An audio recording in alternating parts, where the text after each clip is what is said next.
வணக்கம், என் பேர் Manish Revanth. 2016 college passed out. College passed out ஆகும்போது வேலை கிடச்சிருச்சு. உண்மைதான். ஒரு 18 வயசு ஆகும்போது எக்ஸாம் எழுத ஆரம்பித்து கரெக்டாக 2016 டிகிரி முடிக்கும்போது வேலை RRB NTPC SSC CHSL SSC MTS.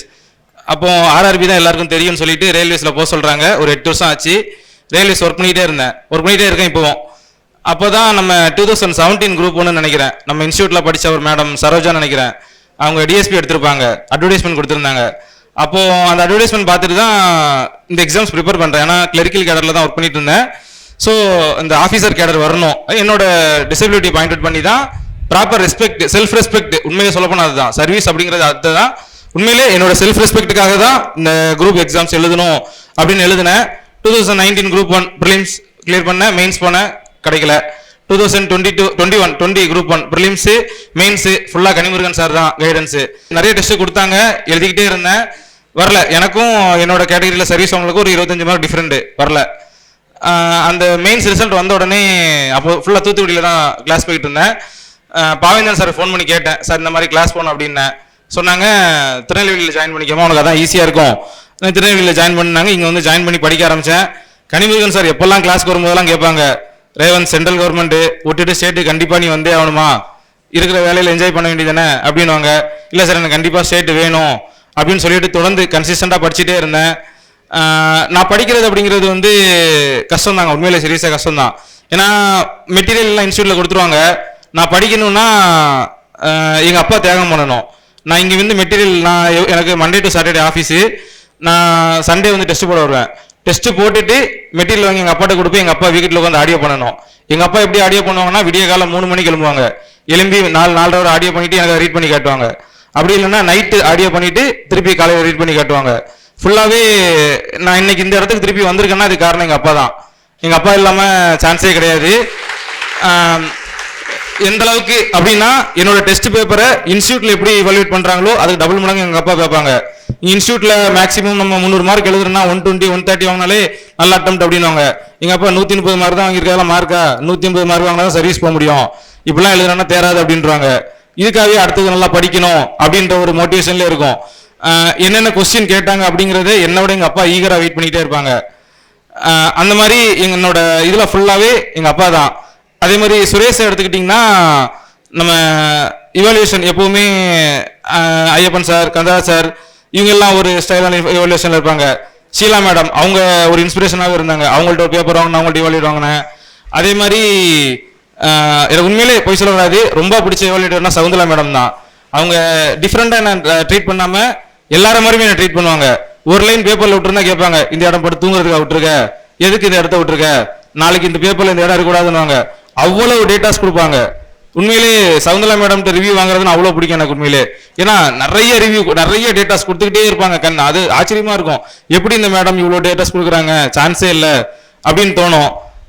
உண்மையிலே சொல்லப்போனால் எனக்கு அச்சூர்ஸ் மீட்டுக்கு வந்திருக்கவே மாட்டேன். ஏன்னா நான் எடுத்த போஸ்டிங் எனக்கு திருப்தியும் கிடையாது.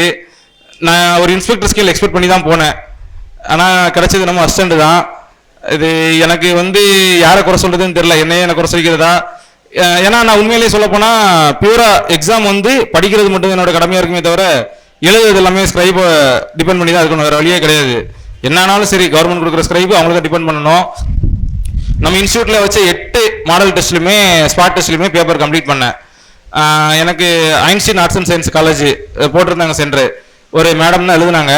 முதல் 15 மார்க் ஸ்டார்ட் பண்ணேன், 15 மார்க் எழுதி முடிக்கிறதுக்கே 40 நிமிஷம் ஆக்குனாங்க. சொல்லிட்டாங்க ஃப்ராங்கா, கை வலிக்குது சார் அப்படின்ட்டாங்க. ஏன்னா குரூப் 1ல நான் பண்ண தப்பே அதுதான். எப்பெல்லாம் ஸ்கிரைபு கை வலிக்குதுன்னு சொல்றாங்களோ டென்ஷன் ஆகி பேப்பர் கம்ப்ளீட்டே பண்ணல ஒழுங்கா. அந்த தப்பு இங்கே பண்ணக்கூடாதுங்கிறதுக்காக பண்ணிக்கிட்டே இருந்தேன். 3 மணி நேரத்தில் அவங்க எழுதி முடிச்சது அரௌண்ட் 190 மார்க் பக்கம் தான். திருப்பி எனக்கு 1 ஹவரில் எழுத வேண்டியது இருக்கிறது 7 12 மார்க் இருக்கு, 6 6 மார்க் இருக்கு.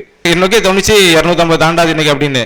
ஆனால் வேற வழி கிடையாது அப்படிங்கிறதுக்காக நெருக்கி கொண்டு வந்து 300 மார்க் முடிச்சு ஒரு 12 மார்க்ல பாதி விட்டுட்டு வந்தேன்.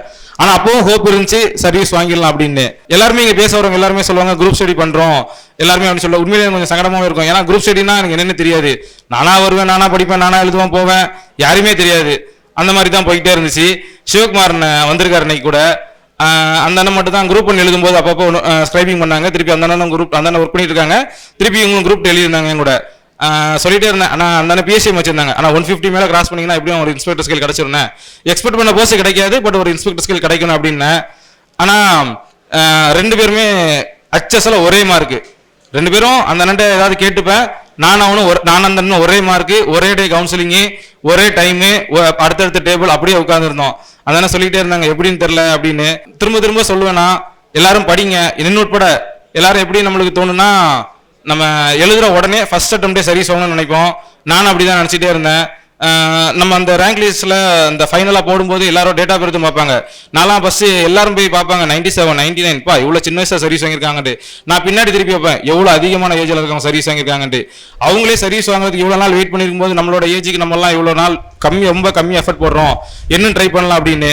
அதே மாதிரி எவ்வளவு அசிங்கப்படுத்தினாலும் சந்தோஷப்பட்டுக்கிட்டே இருங்க.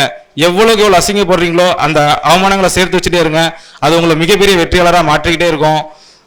அதே மாதிரி நம்மளோட தோல்வியை இன்னொருத்தர் மேல போடாதீங்க. தோல்விக்கு முழு காரணம் நம்மளா பொறுப்பேற்றுப்போம். எல்லாருமே சொன்னாங்க இந்த குரூப் நடக்கும்போது எங்களுக்கு சென்டர்ல டைம் கொடுக்கல, எங்கள்கிட்ட 10 நிமிஷத்துக்கு முன்னாடி பேப்பர் வாங்கிட்டாங்க அப்படிங்கிறத. எல்லாருக்குமே ஒவ்வொரு விதமான ப்ராப்ளம் கண்டிப்பா வந்துகிட்டே இருக்கும். தோல்விக்கு முழு பொறுப்பு நம்மளே ஏற்றுப்போம். கண்டிப்பா அதுக்கான வெற்றி கண்டிப்பா கிடைக்கும். படிச்சுக்கிட்டே இருங்க. இன்னொன்று நம்ம பண்ற மிகப்பெரிய தப்பு என்னடான்னா வெரைட்டியான மெட்டீரியல்ஸ் தேடுறது.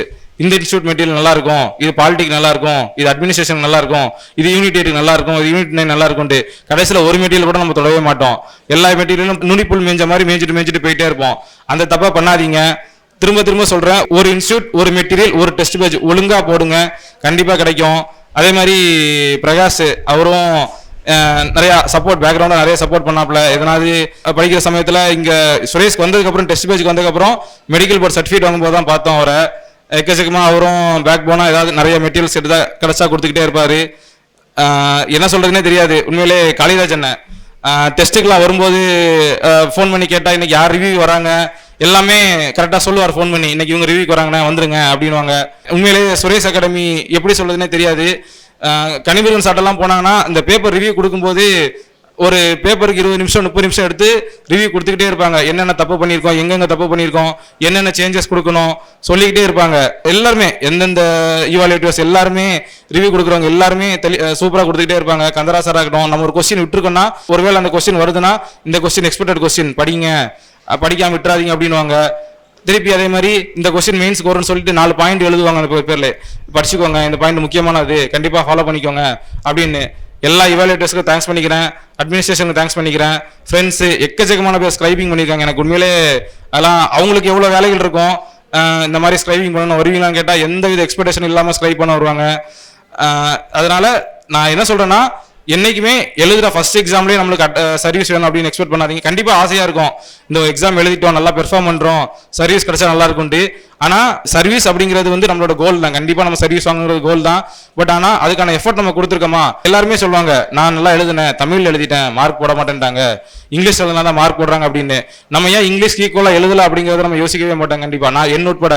அதனால எழுதும்போது என் பேப்பர்ல இவாலுவேட்டர்ல மார்க் குறைக்கவே முடியாதுன்ற அளவுக்கு நம்ம பேப்பர் எழுதிட்டோம்னா கண்டிப்பா அவங்களால முடியவே முடியாது. கண்டிப்பா டிஎன்பிஎஸ்சில சேஞ்சஸ் கொடுத்துருக்காங்க. குரூப் 2 எல்லாம் இப்போ அப்ஜெக்டிவ் டைப் தான் கொடுத்துருக்காங்க. ட்ரை பண்ணுவோம், கண்டிப்பா எல்லாம் ட்ரை பண்ணுவோம், கண்டிப்பா வெற்றி கிடைக்கும். சான்ஸ் கொடுத்த சுரேஷ் அகாடமிக்கு ரொம்ப தேங்க்ஸ் பண்ணிக்கிறேன். உண்மையிலே என்னோட இந்த வெற்றியில வந்து சுரேஷோட பங்கு ஃபுல்லா அதிகமா இருக்கு. உண்மையிலே எனக்கு தெரியாது நான் எப்படி எழுத முடியுமா முடியாதா அப்படின்ட்டே இருப்பேன். ஆனால் கேட்கும்போது ஃபேக்டா சொல்லுவாங்க, முடியும்னா முடியும்னு சொல்லுவாங்க, முடியாதுன்னா இன்னும் கொஞ்சம் படிக்க வேண்டியது இருக்கு, இங்கெல்லாம் நீங்க தப்பு பண்றீங்க, இதை நீங்க பண்ணிருங்க அப்படின்னு சொல்லுவாங்க. அந்த பேப்பர் ரிவ்யூலாம் மாசா பண்ணுவாங்க, சான்ஸே கிடையாது. அதே மாதிரி இங்க இன்ஸ்டியூட்ல யார்கிட்ட போய் ஹெல்ப்னு கேட்டாலும் செய்ய மாட்டேன்னு யாருமே சொல்லவே மாட்டாங்க. இந்த டவுட் கிளாரிஃபை பண்ணுங்கன்னா நம்ம ஸ்டடி ஹாலெல்லாம் உட்காந்து பார்த்தா அவ்வளோ இதாக இருக்கும், வேற லெவலில் பண்ற மாதிரி இருக்கும். கண்டிப்பா எல்லாரும் படிங்க, கிடைச்சிருக்க சான்ஸு. பேரண்ட்ஸ் எல்லாருக்கும் பேரண்ட்ஸ் சான்ஸ் கொடுக்குறாங்க, ஃபேமிலி சான்ஸ் கொடுக்குறாங்க. கிடைக்கிற சான்ஸை பக்காவாக யூஸ் பண்ணி கண்டிப்பாக அடுத்த அச்சீவர்ஸ் மீட்டில் இங்கே ஸ்டூடெண்டாக இருக்கவங்களும் சரி, இப்போ அச்சீவர்ஸாக உட்காந்துருக்கவங்களும் நெக்ஸ்ட் லெவலுக்கு போங்க. இதோட போதும் நினச்சிக்காதீங்க. குரூப் 4 போனவங்க குரூப் 2 வாங்க, குரூப் 2 போனவங்க குரூப் 1 வாங்க, அதுக்கு மேலே கூட போகணுங்கிற முயற்சிக்கு வாங்க. முடிஞ்சளவு சர்வீஸ் பண்ணுங்க. உங்களால் எவ்வளோக்குள்ள டெஸ்டினி ரீச் பண்ண முடியுமோ ரீச் பண்ணுங்க. தேங்க்யூ. சுரேஷ் IAS அகாடமி, வெற்றியின் முகவரி.